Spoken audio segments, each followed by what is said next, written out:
Qeyza Celadet Ali Bedirxan Sînemxan li bajarê Hewlêrê serpêhatiya malbata xwe ji bo TRT Kurdiyê nirxand. Sînemxan daxuya kirin ku mîrata Bedirxaniyan ne tenê mîrata malekê ye, êdî ew mîrat mîrata gelê Kurd e. Keça Celadet di vê hevpeyvînê de li ser sedemên sürguniya wan, çûyîna ji Cizîrê ya ber bi Stenbolê ve û ji wir jî rêveçûna Trablusgarp, Kahîre û Şamê axivî. Kar kir ji bona Kurda, ji bona yekîtiya Kurda lê mixabin ew wexta Osmanlî dijî wî rabûn û wî sirgun kirin.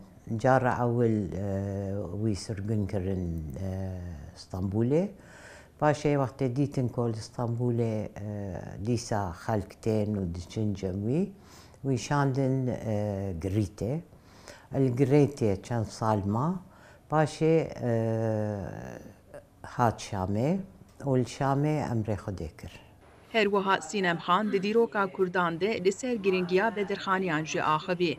Gelek kar kirin bo Kurda. Jiyana xwe terxan kirin bo Kurda, bo milleta xwe û cem wan gelek tiştekî giring bû ku xandin û nivîsandin wekû hûn dizanin yekemîn rojname navê Kurdistan sala 1898 li Qahîre derket. Ji aliyekî din ve behsa xebata malbata Bedirxaniyan ku ji bo çanda tarîxa Kurdan kir û got malbata me îro li gelek deverên dinyayê yên cuda cuda ne.